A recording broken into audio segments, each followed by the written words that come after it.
The first time Delilah Patterson noticed the cowboy waiting outside her house in the dusty morning light of Steins Pass, New Mexico. She thought he was simply lost, or perhaps waiting for someone else entirely.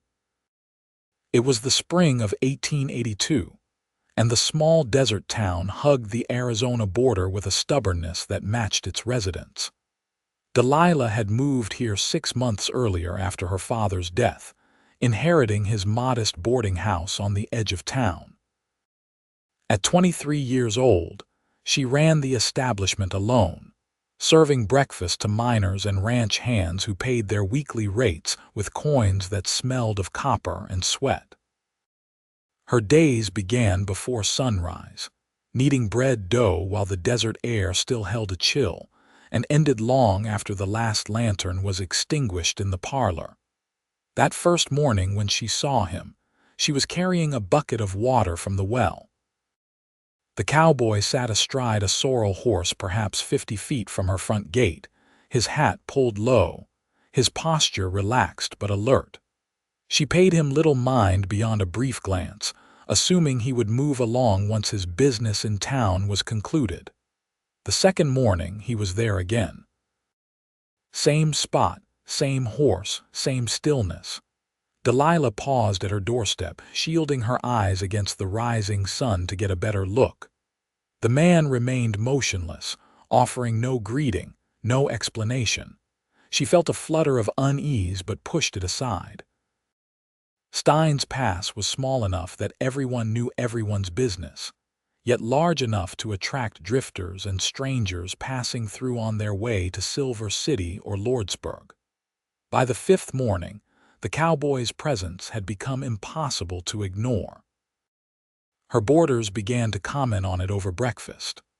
Old Mr. Henderson, a former prospector with more opinions than teeth, jabbed his fork toward the window and said, "That fellow is out there again, Miss Patterson. Same one as yesterday and the day before. You got yourself an admirer or a problem." Delilah wiped her hands on her apron and peered through the calico curtains. Sure enough, the cowboy sat in his usual spot, the morning light casting long shadows across the dusty road. "I do not know what he wants," she admitted, feeling the eyes of her 6 boarders upon her. "Want me to go ask him?" offered Tom Mallory, a young ranch hand who stayed at the boarding house during the week. His eagerness made Delilah smile despite her concern. "No, thank you, Tom. I am sure it is nothing to worry about." But by the 10th morning, Delilah's curiosity had transformed into something bordering on frustration. She had a business to run, bread to bake, sheets to wash, and rooms to clean. The mysterious cowboy's silent vigil was becoming a distraction, not just for her but for everyone in her establishment. The other women in town had started whispering when she walked to the general store, their eyes gleaming with speculation and gossip. On the 14th morning, Delilah decided enough was enough. She finished serving breakfast, untied her apron, and smoothed down her brown calico dress. Without announcing her intentions, she marched out the front door and down the path toward the gate. The cowboy remained mounted, watching her approach with an expression she could not quite read beneath the shadow of his hat brim. As she drew closer, she could see him more clearly. He appeared to be in his mid-20s, with sun-darkened skin and strong features. His clothes were worn but clean, his boots scuffed from hard use. The sorrel horse beneath him was well cared for, its coat gleaming in the morning light. Everything about him spoke of a working man, someone who earned his living through honest labor rather than cards or schemes. Delilah stopped 10 feet from his horse, planting her hands on her hips. "I do not mean to be rude, sir, but I need to know why you have been sitting outside my house every morning for the past 2 weeks. The cowboy tilted his hat back, revealing eyes the color of creek water after rain, somewhere between green and brown. His gaze was steady, neither aggressive nor apologetic. When he spoke, His voice was deeper than she expected, with a gentle quality that surprised her. "My name is Isaac O'Brien, madam. I have been waiting here every morning because I wanted to make sure you were safe." Delilah blinked, caught off guard by the simplicity of his answer. "Safe? Safe from what?" Isaac shifted in his saddle, and for the first time, she saw something like discomfort cross his features. "About 3 weeks ago, I was riding through town late one evening. I saw 3 men loitering near your property. They were drunk and talking rough about the woman who ran the boarding house alone, talking about how easy it might be to cause trouble." A chill ran through Delilah despite the warming day. "What did they say?" "Nothing I would care to repeat to a lady," Isaac said, his jaw tightening. "But it was enough to make me concerned. I followed them for a bit to make sure they moved along, which they did. But the next morning, I started coming by early, just to keep an eye on things, to make sure those men or anyone else with bad intentions knew that someone was watching." Delilah felt her frustration dissolve, replaced by a confusion of emotions she could not quite name. "You have been sitting out here every morning for 2 weeks just to make sure I am safe." "Yes, madam. But you do not even know me." Isaac met her eyes with that steady gaze. "That does not matter much, does it? What is right, whether you know a person or not." For a long moment, Delilah could not find words. In her 23 years, she had known kindness, certainly. Her father had been a good man, her mother before she passed had been loving. But this kind of selfless consideration from a stranger left her feeling oddly vulnerable. She wrapped her arms around herself, suddenly aware of how she must look, standing in the road in her everyday dress with flour probably still dusting her sleeves. "Have you been sitting here every single morning?" she asked, her voice softer now. "In the cold before the sun comes up, most mornings," Isaac admitted.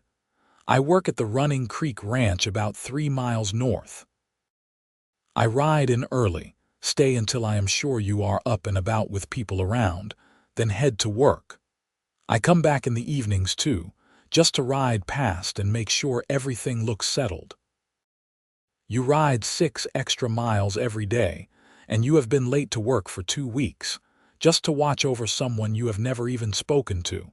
A hint of a smile touched Isaac's mouth. "Well, I am speaking to you now, so I guess that part is not true anymore." Despite everything, Delilah felt her own lips curve into a reluctant smile. "Mr. O'Brien, I do not know what to say. This is perhaps the strangest and most thoughtful thing anyone has ever done for me." "You do not have to say anything, Miss Patterson. I just wanted you to know you were not alone out here, that someone was paying attention." He gathered his reins, preparing to leave. "I will keep coming by for a while longer if that is all right with you, just until I am sure there is no trouble brewing." "Wait," Delilah said, surprising herself. "Have you had breakfast?" Isaac paused, clearly not expecting the question. "No, madam. I usually eat at the ranch. I have fresh biscuits and gravy still warm on the stove. It seems the least I can do to thank you for your trouble." She saw him hesitate, saw the internal debate play across his features. Finally, he dismounted, leading his horse toward her gate. "That is very kind of you, Miss Patterson. I would be grateful." As they walked toward the house together, Delilah felt acutely aware of his presence beside her. He was tall, probably 6 feet, with a lean build that came from hard work rather than leisure. He moved with the easy confidence of someone comfortable in his own skin, yet there was nothing arrogant about him. When he held the gate open for her, their eyes met briefly, and she felt something flutter in her chest that she firmly told herself was just gratitude. The boarders were finishing their breakfast when Delilah led Isaac into the dining room. The conversation died immediately, 6 pairs of eyes swiveling to take in the stranger. Delilah felt her cheeks warm but kept her voice steady. "Gentlemen, this is Mr. Isaac O'Brien, He will be joining us for breakfast." Old Mr. Henderson leaned back in his chair, studying Isaac with sharp eyes. "You are that cowboy who has been sitting outside every morning." "Yes, sir," Isaac said calmly, meeting the older man's gaze without flinching. "Why?" Tom Mallory asked, his young face suspicious. Delilah intervened before Isaac could answer. "Mr. O'Brien has been kind enough to keep watch over the property after he witnessed some men making threats. He has been ensuring our safety." The atmosphere in the room shifted immediately. Mr. Henderson's expression softened, and Tom Mallory sat back, looking impressed. The other boarders exchanged glances and nods. In the hard country of southern New Mexico, such protective instincts were understood and respected. "Well then," Mr. Henderson said, "you had better sit down and eat. A man doing that kind of work deserves a proper meal." Delilah brought Isaac a plate loaded with biscuits, sausage gravy, and fried eggs. She poured him coffee from the blue enamel pot and found herself hyper-aware of every movement, every gesture. When their fingers accidentally brushed as she handed him the cup, she felt that flutter again, stronger this time. Isaac ate with the methodical efficiency of someone used to fueling his body for hard labor. But he had good manners, using his napkin and thanking her sincerely for each item she brought to the table. The boarders soon engaged him in conversation, asking about his work at Running Creek Ranch, about the cattle business, about the drought that had been threatening for weeks. Delilah listened while she cleared plates and refilled coffee cups, learning more about Isaac O'Brien with each exchange. He had come to New Mexico from Texas 2 years earlier, looking for work after his family's small farm had failed. He had a younger sister back in Texas who was married and doing well. He was 25 years old, unmarried, and by all accounts an honest, hard-working man who kept to himself but would help anyone in need.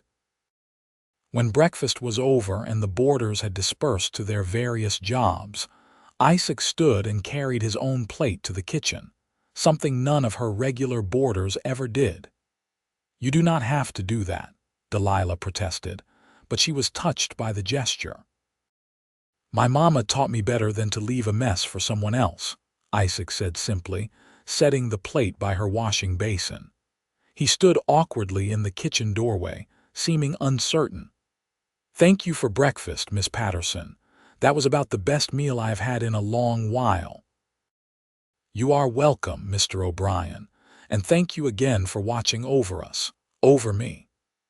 She hesitated, then added, "You do not have to keep coming every morning if it is making you late for work. Now that I know to be more careful, I am sure I will be fine." Isaac considered this, his expression thoughtful. "If it is all the same to you, I would like to keep coming by, at least for a few more weeks. Those men I saw, they might have just been drunk talk, but they might come back. I would rest easier knowing you had someone looking out." "Will your employer not mind you being late? I will make up the time. I usually work through dinner anyway." He smiled, and Delilah realized it was the first full smile she had seen from him. It transformed his face, making him look younger and more open. "Besides, now I am getting a good breakfast out of the deal. That is worth an extra hour of work in the evening." They agreed that Isaac would continue his morning watch, but that he would come in for breakfast each day rather than sitting outside in the cold. It seemed a fair arrangement, though Delilah found herself wondering at the wisdom of inviting him into her daily life. She barely knew this man, yet already she felt a pull toward him that was both exciting and frightening. Over the following weeks, Isaac became a fixture at Delilah's breakfast table. The boarders grew accustomed to his presence, and several of them, particularly old Mr. Henderson, seemed to enjoy his company. Delilah found herself looking forward to those morning hours, to the sound of Isaac's voice as he discussed the weather or cattle prices, or the latest news from the territorial capital. She began to notice small things about him. The way he always offered to help carry heavy items before she could even ask. How he fixed the squeaky hinge on her front gate without being asked, and replaced 3 loose boards on her porch steps. He had a quiet competence about him, a way of seeing what needed doing and simply doing it without fanfare or expectation of praise. One morning in late April, after the others had left and she was washing dishes, Isaac appeared in the kitchen doorway again. "Miss Patterson, I was wondering if I might ask you something." Delilah turned, her hands still in the soapy water. "Of course. There is a church social this Saturday evening, dinner and dancing, I believe. Would you consider allowing me to escort you?" The question hung in the air between them. Delilah's heart began to beat faster. She had been to church socials before, of course. They were one of the few entertainments in a town as small as Steins Pass. But she had always gone alone or with other women, never with a gentleman as an escort. "I do not want to presume anything," Isaac continued when she did not immediately answer. "But I have enjoyed these past weeks, getting to know you. I would like to know you better if you are willing." Delilah dried her hands slowly on her apron, buying herself time to think. She had felt the growing connection between them, had caught herself watching him when she thought he was not looking, had noticed how her days felt brighter when he was there. But allowing him to court her openly, which is what accepting this invitation would mean, was a significant step. "I would like that," she heard herself say. "I would like that very much." Isaac's face lit up with that transforming smile. "Thank you. I will call for you at 6 o'clock if that suits you." "That would be perfect." After he left, Delilah stood in her kitchen feeling as though the world had suddenly tilted on its axis. She was going to a church social with Isaac O'Brien. With a man who had spent weeks ensuring her safety, who had shown her kindness without expecting anything in return, who made her feel things she had not felt since, well, perhaps ever. The next few days passed in a blur of anticipation and nervous preparation. Delilah had a good dress, a deep blue cotton with cream-colored lace at the collar and cuffs, that she had been saving for a special occasion. She washed and pressed it carefully, mended a small tear in the hem, and polished her good boots until they shone. On Saturday evening, Isaac arrived precisely at 6, riding his sorrel horse and leading a gentle bay mare. He had clearly made an effort with his appearance, wearing clean dark trousers, a pressed white shirt, and a black vest. His boots were polished, his hair was neatly combed, and he had shaved so recently that Delilah could smell the bay rum from several feet away. "Miss Patterson, you look beautiful," he said, and the sincerity in his voice made her blush. "Thank you, Mr. O'Brien. You look very handsome yourself." He helped her onto the bay mare with a gentleness that surprised her, then mounted his own horse. They rode the mile to the church side by side, the evening air soft and pleasant, the desert cooling after the heat of the day. Delilah found herself relaxed in his presence, the initial nervousness fading as they talked about simple things, comfortable things. The church social was held in the yard beside the white adobe church that served Steins Pass. Long tables had been set up with food brought by every family in town, and lanterns hung from poles, casting warm pools of light. A group of musicians, 3 men with a fiddle, guitar, and harmonica, were tuning up near a flat area that would serve as the dance floor. As Isaac helped Delilah down from her horse, she noticed the looks they were getting. In a town this size, everyone knew about Isaac's morning vigil, and speculation about their relationship had no doubt been running rampant for weeks. Arriving together at a social event would confirm every rumor and create a dozen new ones. Isaac seemed to sense her discomfort. "Are you all right?" he asked quietly. "Everyone is staring. Let them stare. I am proud to be here with you." He offered his arm, and after a moment's hesitation, she took it. The evening was lovely. The food was plentiful and good, and the music was better than Delilah had expected. Isaac introduced her to his boss from Running Creek Ranch, a weathered man named Douglas Cole who spoke highly of Isaac's work ethic and character. Several women from town approached to chat, their curiosity barely concealed behind polite inquiries about the boarding house. When the dancing began, Isaac led her onto the makeshift floor with a confidence that surprised her. "I did not expect you would be a dancer," she said as they moved through a simple waltz. "My mama insisted my sister and I both learn. She said it was a social skill we would need." He guided her expertly through a turn. "I have not had much occasion to use it since leaving Texas, but I am glad I remember." They danced 3 dances together before propriety required them to dance with others. Delilah found herself partnered with Tom Mallory, who was enthusiastic but clumsy, and then with Mr. Henderson, who surprised her with his grace despite his age. But her eyes kept finding Isaac across the crowd, and every time she looked, he was already looking back.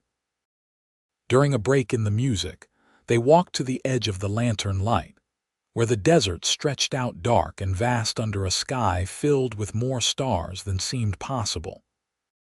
Isaac offered her a cup of lemonade, and they stood together in companionable silence, listening to the murmur of conversation and laughter behind them.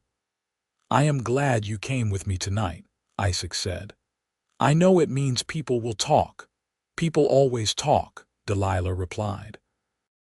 "Especially in a small town, but yes, I am glad I came too." Isaac turned to face her, his expression serious in the dim light. "Miss Patterson, Delilah, if I may call you that, I want to be honest with you about my intentions." "All right," she said, her heart beginning to beat faster. "These past weeks, getting to know you, have been the best weeks I have had since coming to New Mexico. You are kind and hardworking and strong, running that boarding house on your own, making a life for yourself. You are smart and funny, and you treat everyone with respect, from the richest rancher to the poorest miner. I find myself thinking about you constantly, wondering what you are doing, if you are well, if you are happy." Delilah felt her breath catch. No one had ever spoken to her this way before. "I know I am just a ranch hand," Isaac continued. "I do not have much to offer beyond a steady job and a willingness to work hard, but if you would allow it, I would like to court you properly, to see if what I am feeling might be something you feel too." The vulnerability in his voice, the hope and fear mingled together, touched something deep inside Delilah. She set down her lemonade cup and reached for his hand, feeling his calloused fingers close gently around hers. "Isaac, when you told me why you had been waiting outside my house every morning, you said your words changed my life. And they did, but not in the way I expected. You showed me that there is still true kindness in the world, that someone could care about a stranger's welfare without expecting anything in return. You have been respectful and patient and good, and yes, I would very much like you to court me." The relief and joy on Isaac's face was beautiful to see. He raised her hand to his lips and kissed it gently, a gesture so old-fashioned and tender that Delilah felt tears prick her eyes. "You have made me very happy," he said simply. They returned to the social, but something had shifted between them. There was an understanding now, an acknowledgement of feelings that made every glance, every accidental touch, charged with new meaning. When Isaac took her home that night, helping her down from the mare in front of her gate, Delilah felt as though she was floating. "May I call on you tomorrow?" Isaac asked. "In the afternoon, perhaps, we could take a walk. I would like that very much." He bid her good night with another kiss on her hand. and Delilah went inside feeling as though her life had suddenly opened up in ways she had not imagined possible. The courtship that followed was like something from the novels Delilah sometimes read by lamplight. Isaac called on her every Sunday afternoon, and they would walk through town or ride out into the desert, always staying within sight of the main road to preserve her reputation. They talked about everything: their childhoods, their dreams, their fears, their beliefs. Delilah learned that Isaac's father had died when he was young, and he had worked since the age of 12 to help support his mother and sister. He had a deep love for the land, for animals, and for the honest work of ranching. His dream was to someday own a small place of his own, nothing grand, just enough land to run a modest herd and build a home. Isaac learned that Delilah's mother had died when she was 15, and she had kept house for her father until his death from pneumonia 6 months earlier. She loved to read, dreamed of someday traveling to places she had only read about, and took great pride in making her boarding house a place where men far from home could feel welcome and cared for. Their courtship proceeded with proper slowness, observed by the entire town of Steins Pass with great interest. Isaac continued to come for breakfast every morning, though now it was understood that he was there as Delilah's suitor rather than just her protector. The boarders treated him with a mix of respect and good-natured teasing, and Delilah found herself laughing more than she had in years. In June, the heat became oppressive, and the drought that had been threatening became reality. The desert turned brown and brittle, water became precious, and ranchers began to worry about their herds. Isaac worked longer hours, helping to move cattle to areas where sparse grazing still remained. He looked exhausted when he arrived for breakfast, and Delilah made sure to feed him extra, worried about his health. One evening in late June, Delilah was in her garden trying to keep her vegetables alive with carefully rationed water when she heard horses approaching fast. She looked up to see 3 riders coming down the road, and something about their aggressive pace made her stomach tighten. The men reined up outside her gate, and Delilah recognized one of them immediately. He was a large man with a red face and mean eyes, someone she had seen drunk in town several times. Her breath caught as she realized these might be the very men Isaac had warned her about months ago. "Evening, Miss Patterson," the large man said, his words slightly slurred. "We hear you run a boarding house here." "That is correct," Delilah said, keeping her voice steady despite her fear. "But I am full at the moment. You would need to try the hotel in town." "That is not very friendly," another man said, grinning in a way that made Delilah's skin crawl. "We rode a long way. Surely you could make room for us." "I am sorry, but I cannot. Now please, I have work to do."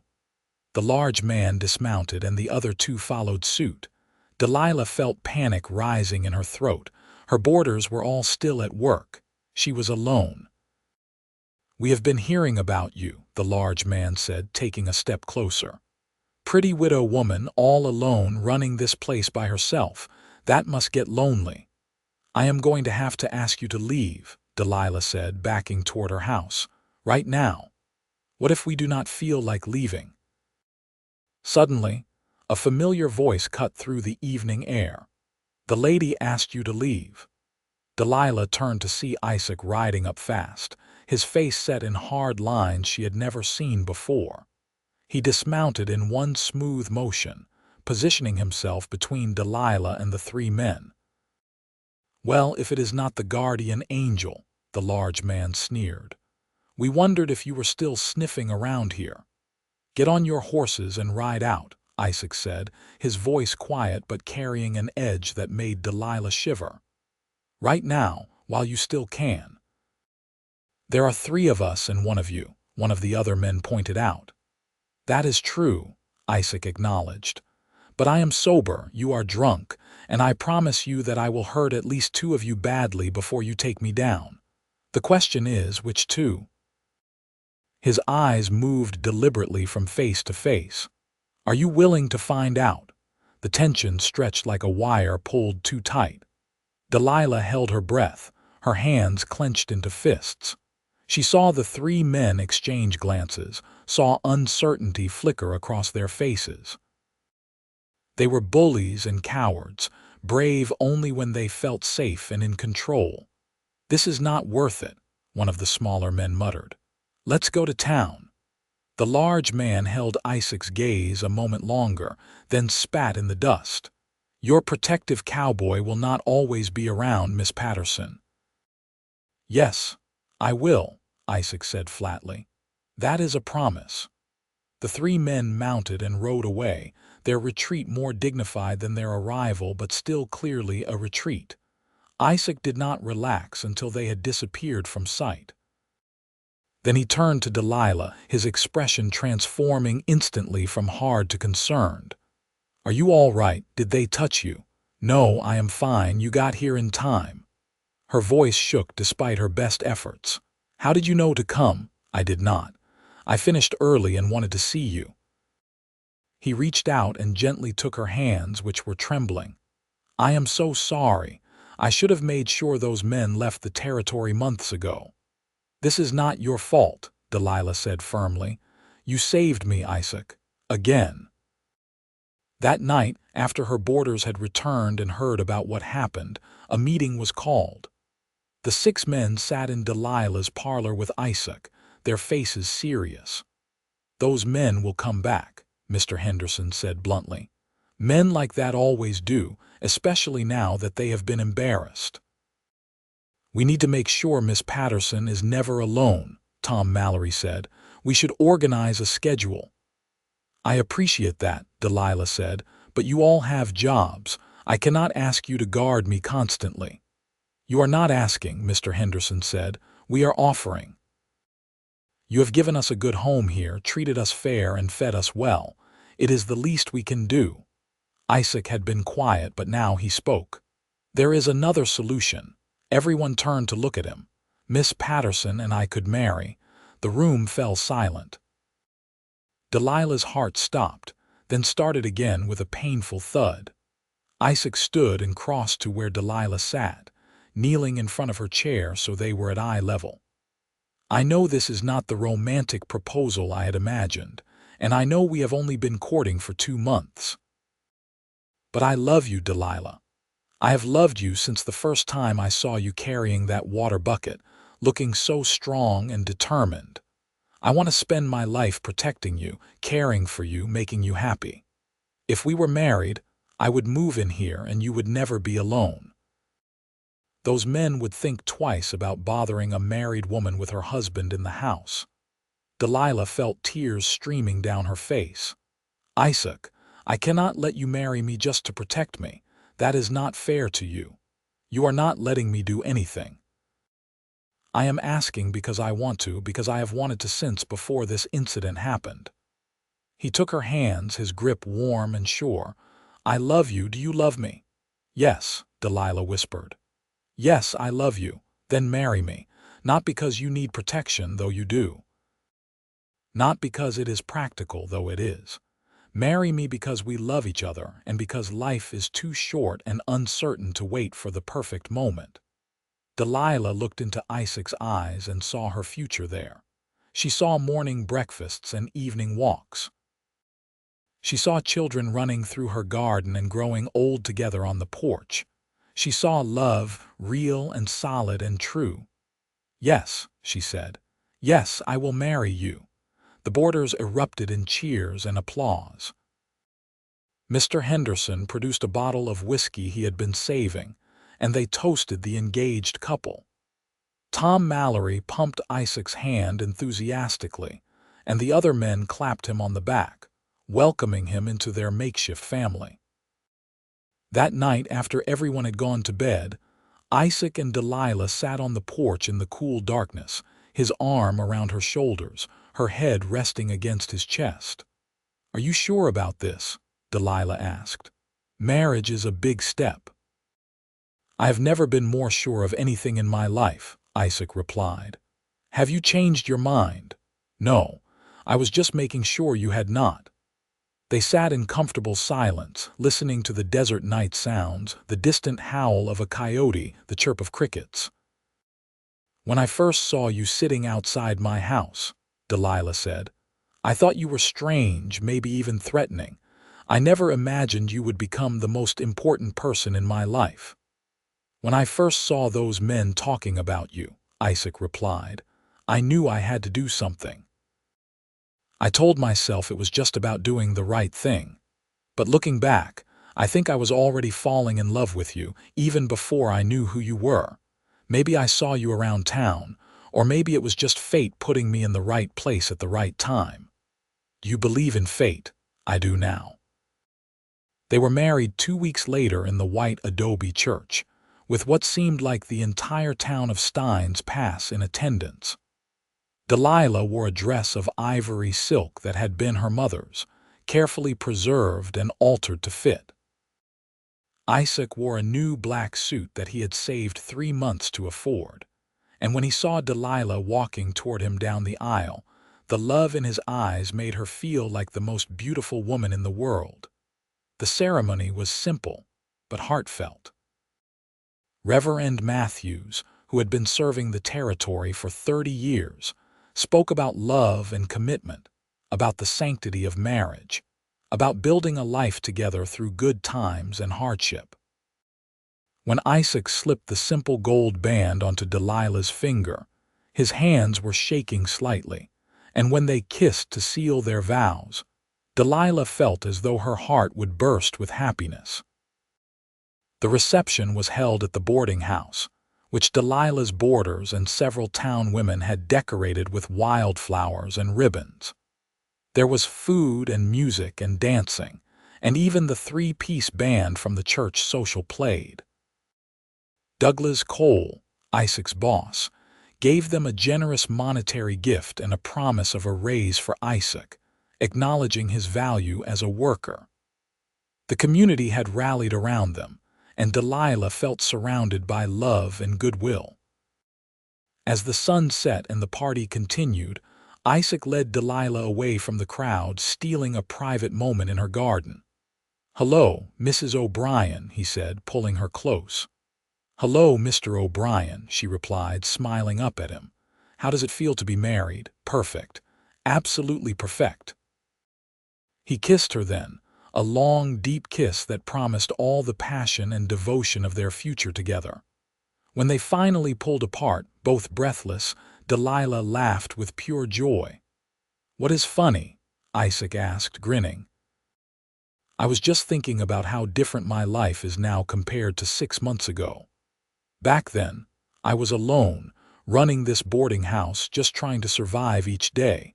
Now I have you and everything is better. Everything is possible." "Your life is different," Isaac agreed, "but you were never really alone. You had strength and courage even when you did not realize it. I just had the privilege of witnessing it." They returned to the party, dancing together until late into the night. When the last guest had finally left and the boarders had retired to their rooms, Isaac and Delilah were finally alone together as husband and wife. They climbed the stairs to what had been Delilah's room and was now theirs, both nervous and excited about this new chapter of their lives. Isaac had moved his few belongings into the room earlier that day. A trunk at the foot of the bed, his best boots by the wardrobe, his rifle mounted on the wall. Small signs that this space was now shared, that their lives were now intertwined. "I know this is not much," Delilah said, suddenly worried. "The room is small and the house is always full of boarders." Isaac silenced her with a gentle finger on her lips. "This is everything. You are everything." That night, they came together as husband and wife, their love expressed in touch and whispers, in the joining of bodies and souls. It was tender and passionate, awkward in moments and perfect in others, exactly as it should be for two people learning each other for the first time. Afterward, they lay tangled together in the narrow bed, and Delilah felt a contentment so complete it frightened her. "What are you thinking?" Isaac asked, his fingers trailing lazily up and down her arm. "That I am almost afraid to be this happy. What if something goes wrong?" "Something will probably go wrong eventually. Life is never perfect, but we will face it together, and that makes all the difference." The next months proved Isaac's words true. Life as a married couple brought both joys and challenges. Isaac moved into the boarding house completely, taking on responsibilities for repairs and heavy work while continuing his job at Running Creek Ranch.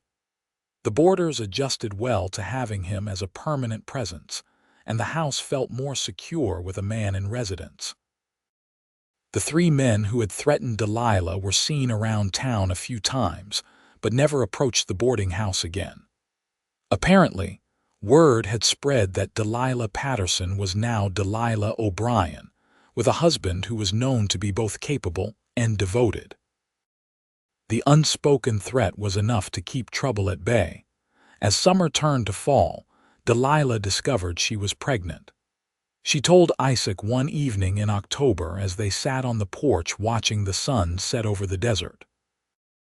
His reaction was everything she could have hoped for, joy and excitement mixed with a touching concern for her welfare. "Are you happy?" she asked, needing to hear him say it. "Happy does not begin to cover it," Isaac said, his hand moving to rest gently on her still flat stomach. "We are going to have a baby, our baby. Are you hoping for a boy or a girl? I do not care as long as you and the baby are healthy." He kissed her temple.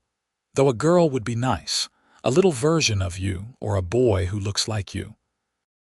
They spent the evening planning, talking about names and how they would convert the small storage room into a nursery, about whether the baby would have Isaac's eyes or Delilah's, about the kind of parents they wanted to be. The pregnancy progressed well through the fall and into winter.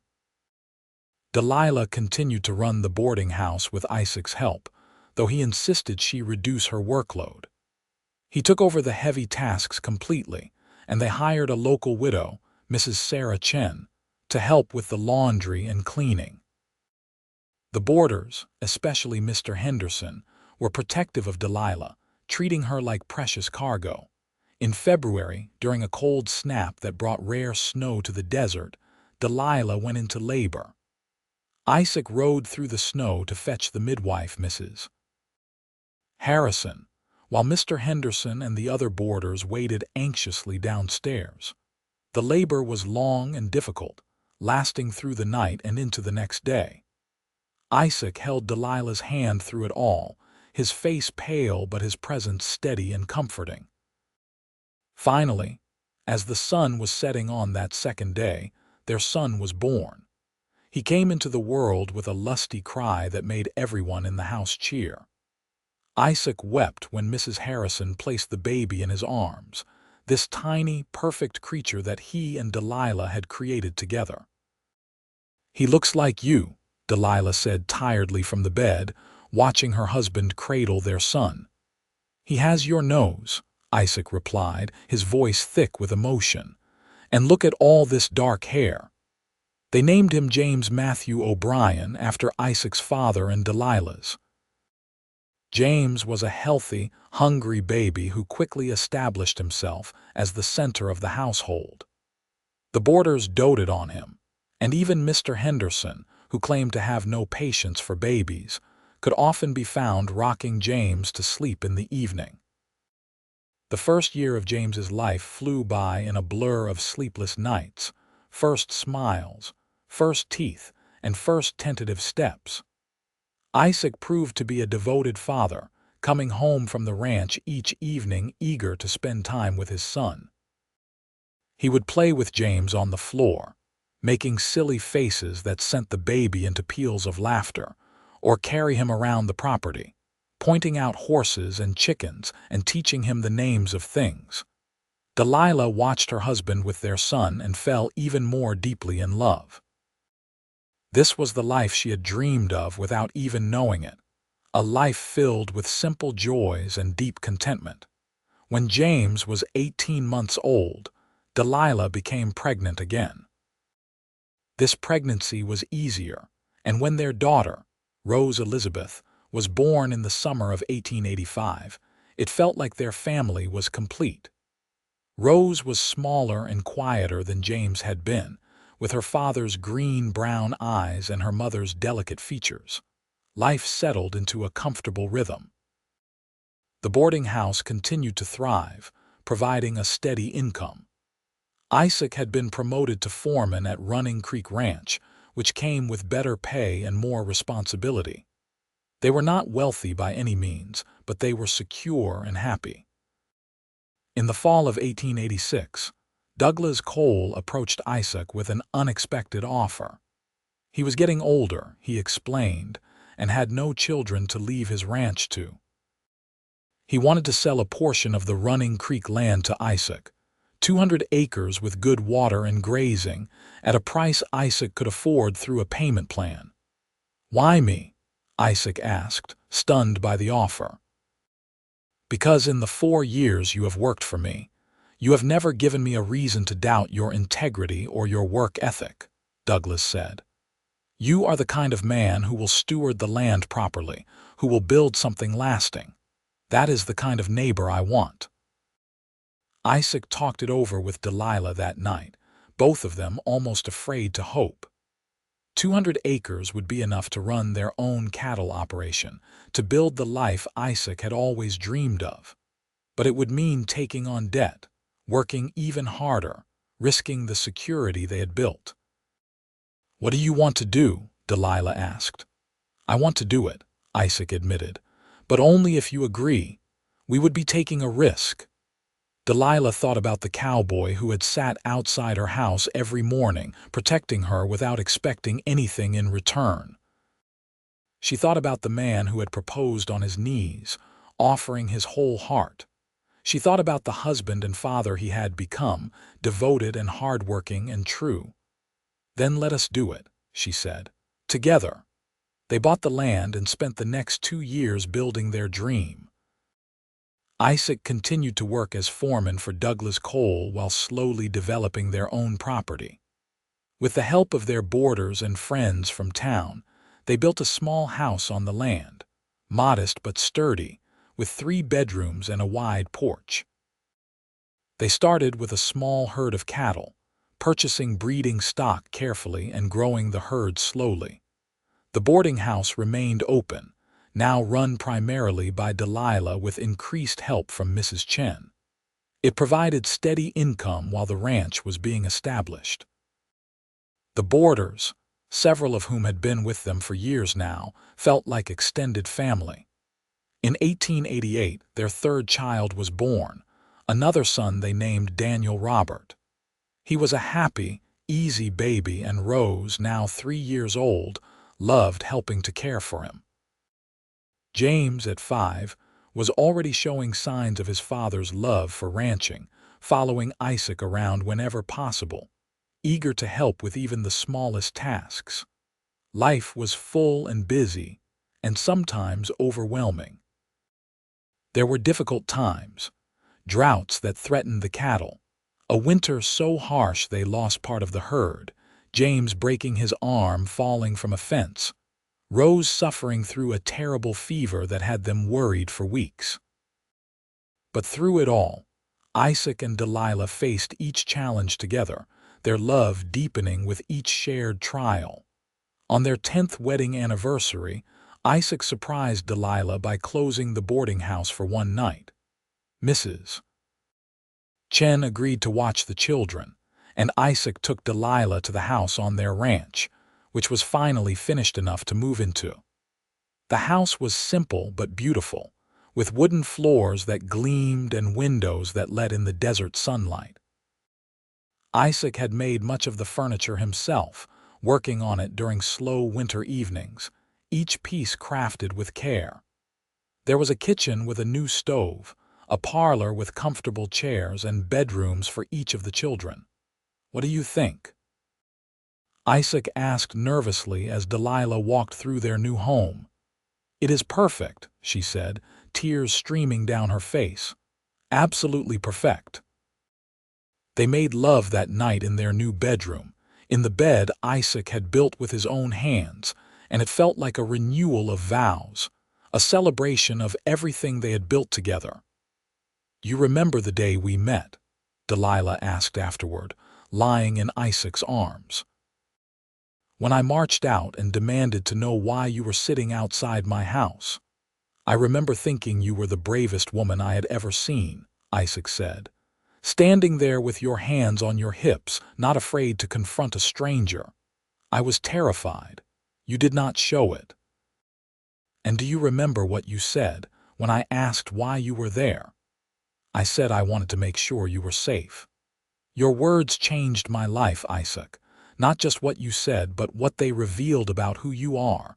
You showed me that love is not just about grand gestures or pretty words.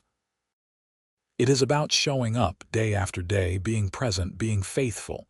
You have given me everything I never knew I needed." "You gave me a home," Isaac replied.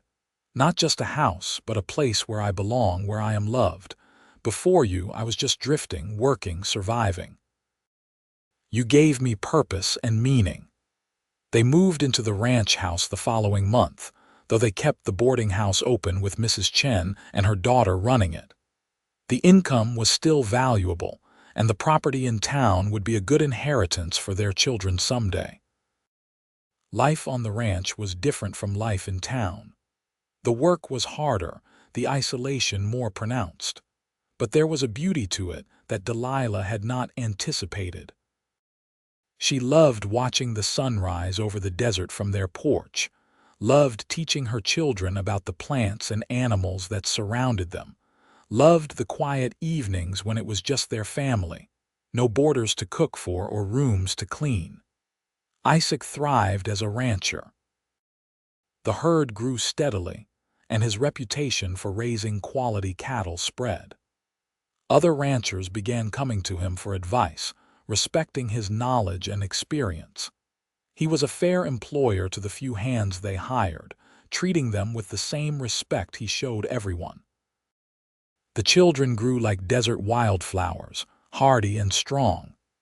James, the eldest, was serious and responsible, with his father's quiet competence.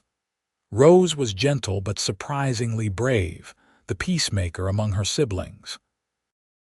Daniel was the wild one, full of energy and mischief, keeping everyone on their toes. In 1892, Delilah gave birth to their fourth and final child, a daughter they named Grace Ann. Her arrival during a spring rainstorm seemed prophetic, bringing joy and renewal to their family. At 33, Delilah decided this would be her last pregnancy, feeling complete with their 4 children. The 1890s brought changes to New Mexico territory. The railroad expanded, bringing more settlers and commerce. Towns grew, and the wild frontier gradually became more civilized. Steins Pass remained small, but it had a new school now, and a proper church building, and even a small newspaper. Isaac served on the school board and was respected in the community as a man of integrity. Delilah became known for her charity work, taking meals to sick neighbors and organizing community events. Together, they were pillars of their small community, their love story becoming something of a local legend. The story of the cowboy who had waited outside a young widow's house every morning, protecting her until she finally asked why, was told and retold. It became a romantic tale that mothers shared with daughters, an example of what true devotion looked like. On their 20th wedding anniversary, their children organized a surprise celebration. James, now 19 and working the ranch full-time with his father, had arranged everything. Rose, at 16, had made a beautiful cake. Daniel, 13 and already as tall as his father, had decorated the house with wildflowers. And Grace, at 7 years old, had drawn a picture of their family that made both Delilah and Isaac weep. Friends and neighbors came from all over to celebrate, filling the ranch house and spilling out onto the land. Douglas Cole, now in his 70s but still sharp, made a toast about the first time he had met Isaac and how he had known even then that the young cowboy was special. Mrs.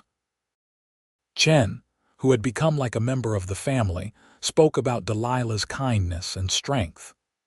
Old Mr. Henderson, retired now and living with his daughter in Silver City, had made the trip specially to be there.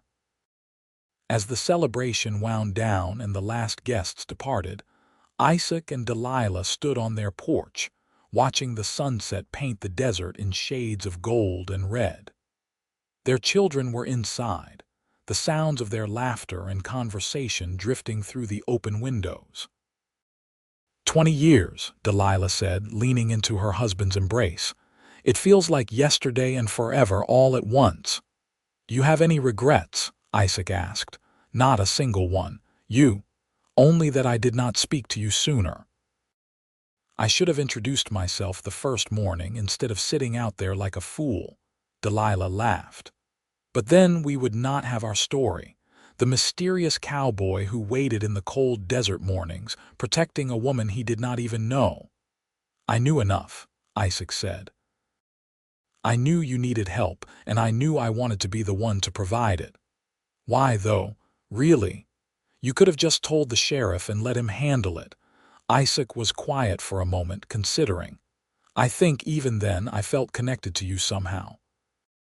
Like I was supposed to be there, supposed to be the one watching over you. Maybe it was fate or God's plan or just chance, but it felt right being there, making sure you were safe. And now, making sure you are safe, making sure our children are happy, building this life with you, it still feels right. It feels like exactly what I am supposed to be doing. They stood together as the stars began to appear, the same stars that had watched over them on their wedding night, on the nights their children were born, through all the joys and sorrows of their shared life. I love you, Delilah said. I have loved you since the moment you told me why you were waiting outside my house. That simple act of kindness, that willingness to sacrifice your own comfort for someone else's safety, it showed me who you really are. And who you are is the best man I have ever known. I love you too, Isaac replied. You are my heart, my home, my everything. The years continued to pass, bringing the turn of the century and all the changes that came with it. New Mexico moved closer to statehood. Technology advanced, bringing telephones and automobiles, electric lights and modern conveniences. But on the O'Brien Ranch, life remained rooted in the timeless rhythms of the land. James married a rancher's daughter from Lordsburg, a smart and capable young woman named Elizabeth, and they built a house on the northern section of the O'Brien land. They gave Isaac and Delilah their first grandchildren, twin boys born in 1902, continuing the family legacy. Rose surprised everyone by becoming a teacher, getting her certification, and taking a position at the Steins Pass school. She married a kind man, a railroad engineer named Thomas Wright, and they divided their time between the ranch and his work assignments, always returning home for important occasions. Daniel inherited his father's love for cattle ranching and his mother's business sense. He expanded the O'Brien operation, purchasing additional land and increasing the herd size. At 23, he was already being spoken of as one of the most promising young ranchers in southern New Mexico. Grace, the youngest, was still in school but showed signs of her mother's charitable nature and her father's quiet strength. At 16, she volunteered at the church and helped organize community events, loved by everyone who knew her. As Isaac and Delilah entered their 50s, they began to slow down, letting their children take on more of the ranch work. They spent more time on the porch, watching their grandchildren play, enjoying the fruits of the life they had built together. One morning in the spring of 1907, Delilah woke to find Isaac already up and dressed, standing at the bedroom window. She joined him, slipping her arm around his waist. "What are you looking at?" she asked. "Just remembering," he said. "Thinking about that first morning I sat outside your boarding house, watching the sun come up, wondering if I was doing the right thing." "You were," Delilah assured him. "You absolutely were. 25 years of marriage, 26 since that first morning.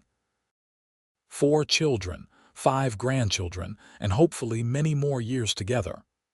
He turned to face her, his face lined with age but his eyes still that same green-brown that had captured her heart. "I would do it all again, exactly the same way. Every morning sitting in the cold, every mile ridden, every moment of doubt. It all led here to you, to this life, and it was worth every second." Delilah rose on her toes to kiss him, the gesture as familiar as breathing after all these years. "Your words changed my life, Isaac O'Brien. The day you told me you were sitting outside my house to keep me safe, you gave me a gift. You showed me what real love looks like, love that gives without expecting anything in return, love that protects and cherishes and endures." They spent that day riding across their land, just the two of them, revisiting favorite spots and reminiscing about their years together. They rode to the place where Isaac had first proposed, to the site where their house had been built, to the creek where their children had learned to fish. As the sun set, they returned home to find their entire family gathered on the porch, waving and calling greetings. James and Elizabeth with their twins, Rose and Thomas visiting from town, Daniel just back from a cattle auction, and Grace with a basket of fresh bread she had baked. The family gathered around the long table Isaac had built years ago, sharing a meal and stories and laughter. Delilah looked around at the faces of her children and grandchildren, at her husband at the head of the table, and felt a profound gratitude for the life they had created. After dinner, as had become tradition, Grace asked to hear the story again. "Tell us about the morning Mama asked Papa why he was sitting outside her house." Isaac and Delilah exchanged glances, smiled, and Isaac began. "It was a cold morning in March of 1882. I had been sitting outside your grandmother's boarding house for 2 weeks, making sure she was safe. She came marching out, hands on her hips, and demanded to know what I was doing." "And what did you say?" Grace prompted, even though she knew the answer by heart. "I told her I was making sure she was safe," Isaac said. "That I had heard some men making threats and I wanted her to know someone was watching, that she was not alone." "And then what happened?" one of the twins asked. "Then your grandmother did something that changed my life," Isaac said. "She invited me in for breakfast. And we have been having breakfast together every morning since," Delilah finished, taking Isaac's hand across the table.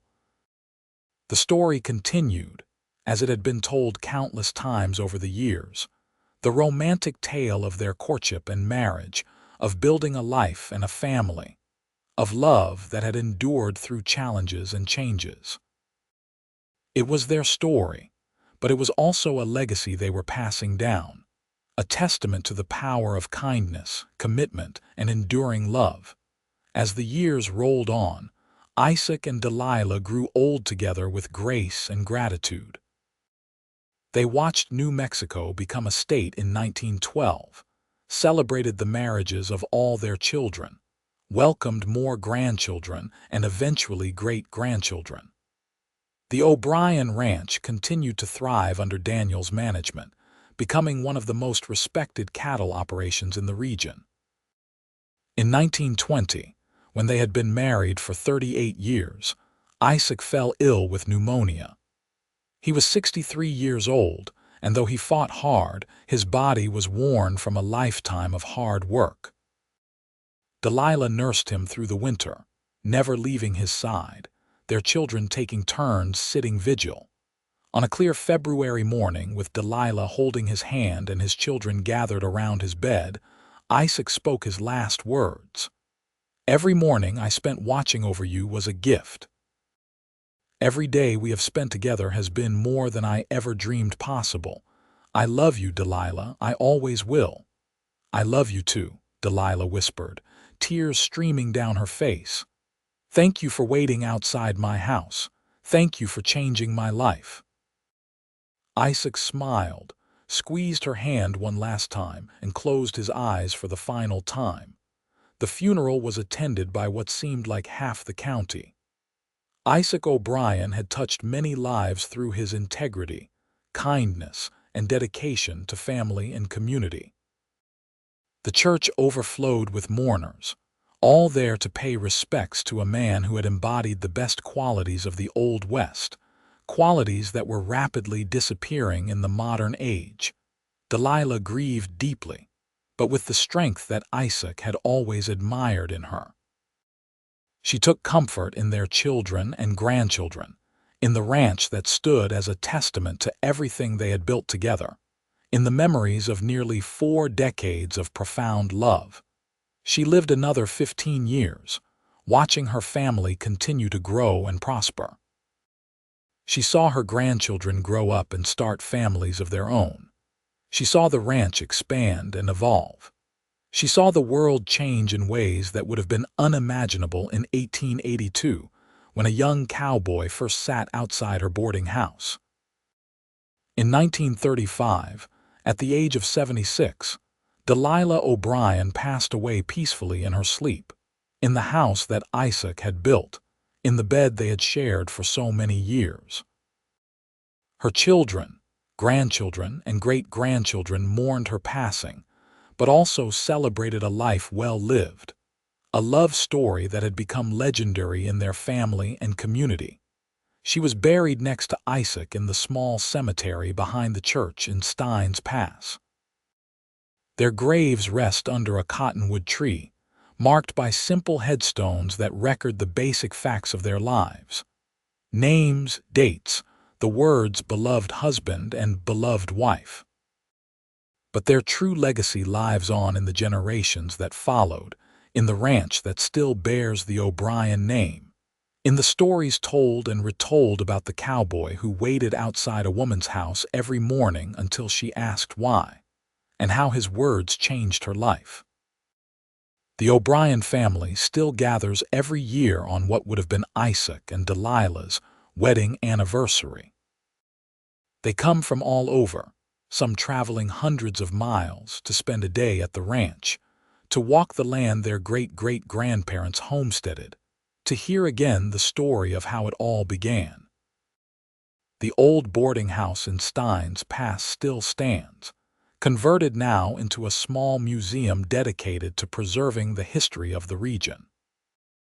Among the artifacts and photographs, there is a special exhibit about Isaac and Delilah O'Brien, featuring their wedding photograph, some of Isaac's handmade furniture, Delilah's recipes written in her careful hand, and a plaque that tells their story. The story of 2 people who found each other in the harsh beauty of the New Mexico desert, who built a life based on love, respect, and commitment, who showed that true romance is not just about passion, but about showing up every day, being present, being faithful, being there when you are needed most. It is a story about how a simple act of kindness can change a life, how protecting someone without expecting anything in return can be the beginning of the greatest love story ever told. It is a story about the power of words honestly spoken, about devotion that endures through hardship, about a love that death itself cannot diminish. The cowboy waited outside her house every morning. She finally asked why. His words changed her life. And together, they created a legacy that continues to inspire, generation after generation, a reminder that true love still exists, that it is worth fighting for, worth building on, worth treasuring for as long as breath remains. Their story, born in the wild days of the Old West, endures as a testament to the timeless truth that love, real love, is the greatest adventure of all, the finest treasure, the truest home. Isaac and Delilah O'Brien found that love, nurtured it, built upon it, and left it as an inheritance more valuable than land or gold, a legacy of the heart that will never fade as long as their descendants remember and honor their story. And in Steins Pass, New Mexico, on quiet mornings when the desert sun is just beginning to rise, some say you can still feel their presence, the ghost of a cowboy keeping watch, the spirit of a woman who dared to ask why. Together still, as they always will be, forever bound by the words that changed everything, by the love that defined them, by the life they built together in the beautiful, harsh, unforgettable landscape of the American West.